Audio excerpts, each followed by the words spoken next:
Hello दोस्तों, मैं जी स्वागत करता हूं आपके अपने चैनल जीत फॉर यू पर। आज के इस वीडियो में अपन देखेंगे एट ग्रेड अभ्यास पुस्तिका विज्ञान कक्षा 8। आज से इसको अपन शुरू करेंगे और सबसे पहले अपन विज्ञान को पूरा करेंगे। जितने भी अपनी चैप्टर हैं, शायद 13 चैप्टर हैं, इनको अपन सॉल्व करेंगे। इसके बाद अपन अदर सब्जेक्ट पे चलेंगे। आप कमेंट करते रहिएगा कौन सा सब्जेक्ट आपको इसके बाद चाहिए। देखिए, अपना वर्ष पता है आपको कि 2023-24 चल रहा है, तो उसी वर्ष की अपन पुस्तक देख रहे हैं। तो ये थोड़ी मेरे पास लेट आई है, बहुत लोगों के पास पहले पहुंच गई थी, तो और भी जगह पे आपको कुछ आंसर्स मिल गए होंगे। तो अपन इस वीडियो में केवल देखेंगे फसल उत्पादन एवं प्रबंधन, जो कि 4 से लेकर 10 पेज तक अपन को मिल जाएगा, ठीक है ना। तो इसमें देखिए टोटल कितने हैं, 13 चैप्टर हैं। तो 13 के 13 चैप्टर के अपन सॉल्यूशन देखेंगे वीडियो बाय वीडियो। हर एक वीडियो में यानी कि 13 वीडियो अपन को विज्ञान की मिलने वाली हैं। यहाँ से अपना अध्याय 1 स्टार्ट होता है, फसल उत्पादन एवं प्रबंधन, ठीक है ना। तो ये कुछ पाठ पूर्ण तैयारी की समरी दी गई है, तो इसको अपन पढ़ लेंगे। और हो सकता है कि अपन ने पढ़ लिया हो तो जल्दी जल्दी अपन इसको निपटा लेते हैं। जैसे सभी जीवों को भोजन की आवश्यकता होती है, हरे पौधों भोजन प्रकाश संश्लेषण द्वारा स्वयं बनाते हैं। प्रकाश संश्लेषण के लिए सूर्य का प्रकाश, पानी एवं हवा आवश्यक है। प्राणी जंतु अपना भोजन प्रत्यक्ष या परोक्ष रूप से पौधों से प्राप्त करते हैं। कुछ प्राणी सीधे ही पौधों का भक्षण करते हैं, जबकि अन्य उन जंतुओं को अपना आहार बनाते हैं। सभी जंतु वृद्धि के लिए शरीर को स्वस्थ एवं गतिशील बनाने के लिए खाद्य पदार्थों की आवश्यकता होती है। भोजन से प्राप्त ऊर्जा का उपयोग विभिन्न जैविक प्रक्रमों जैसे पाचन, श्वसन, उत्सर्जन, संपादन में करते हैं। हम अपना भोजन पौधों एवं जंतु दोनों से प्राप्त करते हैं। तो ये कुछ पाठपूर्ण तैयारी दी गई थी।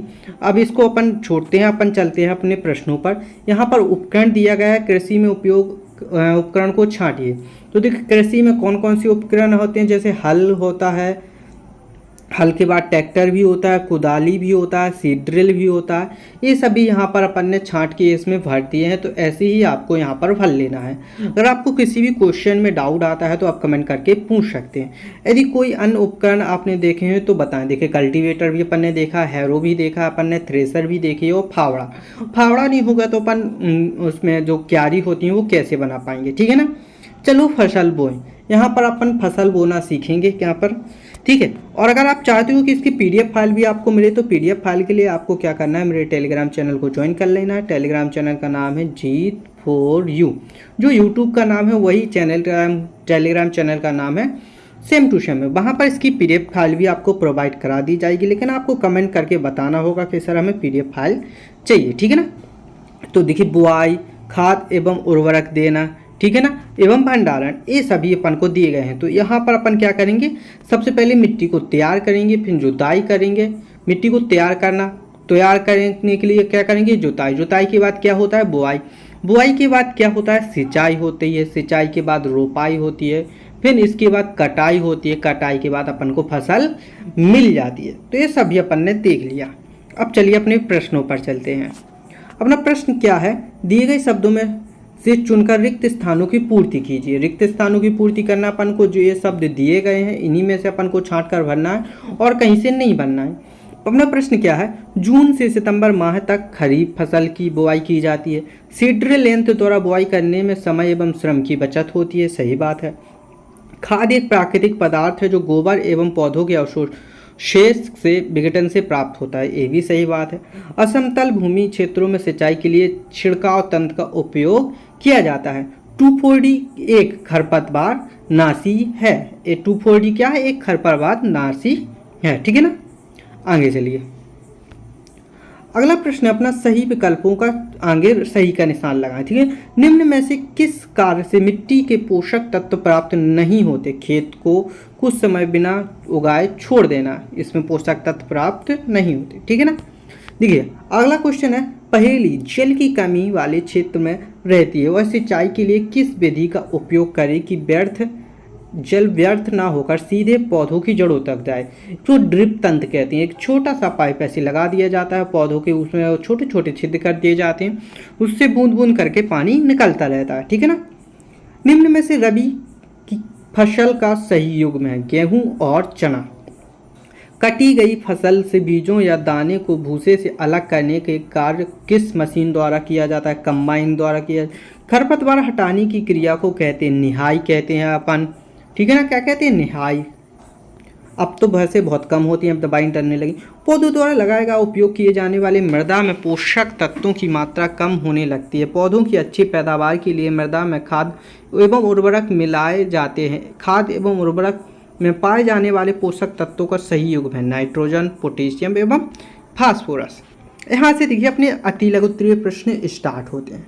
अपना प्रश्न क्या है? फसल से आप क्या समझते हैं? फसलों को कितने वर्गों में बांटा जा सकता है? देखिए, फसल से जब एक ही किस्म के पौधे किसी स्थान पर बड़े पैमाने पर उगाए जाते हैं तो उसे फसल कहते हैं, ठीक है ना। इसे 3 वर्गों में बांटा जाता है, जैसे रबी की फसल और खरीफ की फसल और जायद की फसल, ठीक है ना। क्या की फसल? जायद की फसल।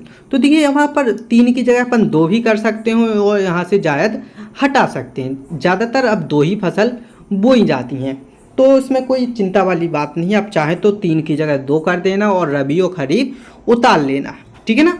वैसे मेन तो अपनी 3 ही होती हैं, तो ऐसा भी नहीं है, 3 भी लिख सकते हैं। बीजों को उचित दूरी पर बोना क्यों आवश्यक है? देखिए, पौधों को अत्यधिक घने होने से रोकने के लिए बीजों को उचित दूरी पर होना अत्यंत महत्वपूर्ण है, ताकि पौधों को सूर्य का प्रकाश, पोषक तत्व, जल पर्याप्त मात्रा में मिल सके, ठीक है ना। सिंचाई के पारंपरिक स्रोतों के नाम लिखिए। सिंचाई के पारंपरिक स्रोत जैसे मोटर, जिसको अपन गिरनी बोलते हैं, चैन पंप, डेकली, राहट। अब तो जैसे केवल मोटर द्वारा होती है, पहले ये सभी चलते थे, कोई बात नहीं। पशुपालन किसे कहते हैं? पशुओं की अच्छी देखरेख व उनसे खाद्य प्राप्त करने को पशुपालन कहते हैं, ठीक है ना। पशुओं की अच्छी रख रखाव, उनको स्वस्थ रखना, ये सभी पशुपालन के अंतर्गत आते हैं। अब यहाँ से लघु उत्तरीय प्रश्न अपने स्टार्ट होते हैं। हमारा प्रश्न नंबर 8 कहता है, फसल को बोने से पूर्व आप स्वस्थ बीजों का चयन किस प्रकार करेंगे? देखिए, स्वस्थ बीजों का चयन करने के लिए अपन को क्या करना है? देखिए, फसल को बोने से पूर्व स्वस्थ बीजों का चयन करना बहुत आवश्यक है। इसके लिए हम अच्छी तरह से सूखे हुए नमी रहित बीजों का चयन करना चाहिए। ऐसे बीजों को लेना चाहिए जो पानी में डालने पर ऊपर ना तैरते हों, अतः हमें भारी बीज लेना चाहिए। अगर हल्के बीज लेंगे, पानी में तैरेंगे और उनमें घुन ऊन लगा होगा तो उससे पैदावार नहीं होगी। अगला क्वेश्चन है, क्या है? फसल के भंडारण से पूर्व फसल को धूप में सुखाना क्यों आवश्यक है? तो देखिए, बीजों को अधिक समय तक भंडारित करने के लिए फसल को धूप में सुखाना आवश्यक है, ताकि उनकी नमी चली जाए और उनमें कोई कीट पैदा ना हो और बीजों को अधिक समय तक सुरक्षित रखा जा सके। इसलिए फसल को भंडारित पूर्ण करने के लिए धूप में सुखाना आवश्यक होता है, ठीक है ना। आगे चलिए, अगला क्वेश्चन है, जैविक खाद उर्वरक की अपेक्षा अच्छी मानी जाती है, स्पष्ट कीजिए। इसके निम्न कारण, इससे मिट्टी की जल धारण क्षमता में वृद्धि होती है। इससे मिट्टी में भुरभुरा एवं सरंद मतलब हल्की होती है, हो जाती है। इससे मित्र जीवाणुओं की संख्या में वृद्धि होती है। मित्र जीवाणु यानी कि केंचुए वगैरह। इस जैविक खाद से मिट्टी की गठन सुधर जाती है, ठीक है ना। ये सभी अपन को जैविक खाद के लाभ हैं। खरपतवार से आप क्या समझते हैं? देखिए, खेत में कई अवांछनीय पौधे प्राकृतिक रूप से फसल के साथ उग जाती हैं। इन अवांछनीय पौधों को खरपतवार कहते हैं। ये जल, पोषक तत्व और प्रकाश की स्पर्धा कर फसल की वृद्धि को प्रभावित करते हैं। देखिए, क्योंकि ये जल की स्पर्धा करेंगे, स्पर्धा मतलब कंपटीशन, ठीक है ना। ये भी जल लेंगे और अवांछनीय पौधे भी जल लेंगे तो फसल अच्छी नहीं हो पाएगी, इसलिए उसे खरपतवार बोलते हैं। यहाँ से अपनी दीर्घ उत्तरीय प्रश्न स्टार्ट होते हैं, ठीक है ना। अपना प्रश्न क्या कहता है? मिट्टी की उर्वरता बढ़ाने के लिए किसान कौन कौन से तरीके उपयोग में लाते हैं? विस्तार पूर्वक वर्णन कीजिए। मिट्टी की उर्वरता बनाए रखने के लिए हमें उर्वरकों के स्थान पर जैविक खाद का उपयोग करना चाहिए, अथवा 2 फसलों के बीच खेत में कुछ समय के लिए बिना कुछ उगाए छोड़ देना चाहिए। इससे मिट्टी में नाइट्रोजन पुनः पूरक होता रहता है, ठीक है ना। आगे चलें, निम्न पर टिप्पणी कीजिए। हल, इसका उपयोग जुताई के लिए किया जाता है, लकड़ी से बना औजार है और बैलों की सहायता से चलाया जाता है। वैसे अब तो बहुत ही कम देखने को मिलता है। कुदाली, इसका उपयोग खेत में खरपतवार निकालने के लिए किया जाता है, जो पोला करने या मिट्टी को पोला करने के लिए किया जाता है, जिसे अपन निहाई बोलते हैं। निहार चलो वो कहते हैं, निदाई भी बोलते हैं अपन, ठीक है ना। वो कुदाली से कर। कल्टीवेटर, आजकल जुताई ट्रैक्टर द्वारा संचालित कल्टीवेटर से की जाती है। इससे श्रम एवं समय दोनों की बचत होती। सीड ड्रिल बुवाई के लिए उपयोग होने लगा है, इससे भी समय समान दूरी पर गहराई पर बीज को बोया जा सकता है। ठीक है ना। यहाँ पर देखिए अपना प्रोजेक्ट कार्य स्टार्ट होता है। प्रोजेक्ट कार्य क्या कहता है, मूंग अथवा चने के पौधे लीजिए। ठीक है ना। इसमें से अपन को एक बीज लेना है, गीली हुई रुई या कपड़े में लपेट कर रखिए। होने वाले परिवर्तनों को तालिका में लिखिए। 24 घंटे में अंकुरित होना, 2 दिन में अंकुरण का बढ़ना, 5 दिन में छोटा पौधा बनना और 10 दिन में पौधे का बड़ा होना। तो यही सब हो पाएगा 10 दिन में, लेकिन और जड़ वगैरह कम देखने को मिलेंगे अपन को। ठीक है ना। आगे चले। अगला, बीजों के अंकुरण की विभिन्न अवस्थाओं को आपने जो अवलोकन किया उसे देखिए। तो देखिए चना दिया गया है, अंकुरण अवस्था दी गई, अंकुरित पौधा दिया गया है और एक पौधा दिया गया है। ठीक है ना। एक चने का पौधा दिया गया है, थोड़ा धुंधला दिखाई दे रहा है, कोई दिक्कत नहीं, आप थोड़ा देखेंगे ठीक से तो दिख जाएगा फुल स्क्रीन पे। ठीक है ना। यहाँ से प्रोजेक्ट कार्ड 2 है, किसी खेत, पौधशाला, नर्सरी, बगीचे भ्रमण कीजिए तथा निम्नलिखित पर जानकारी प्राप्त कीजिए। तो अपन को जानकारी प्राप्त करना है, अपना क्या है, कृषि में उपयोग आने वाली किस मशीनों के चित्र एकत्र कीजिए तथा इन्हें अपनी फाइल में लगाकर उनके नाम लिखिए। Seed drill and cultivator. पानी की कमी वाले क्षेत्र में सिंचाई किस विधि द्वारा की जाती है, ड्रिप तंत्र द्वारा की जाती है। ठीक है ना, अपन ने अभी देखा था। कुछ पौधों के खेत को रोपित करने से पूर्व पौधशाला नर्सरी पौधों को निकालने में आसानी होती है। अगला क्या है, फसल के कुछ पौधे प्राकृतिक रूप से उग जाते हैं। पौधे फसल के लिए किस प्रकार, देखिए जल पोषक तत्व की स्पर्धा करके फसल को नुकसान पहुंचाते हैं।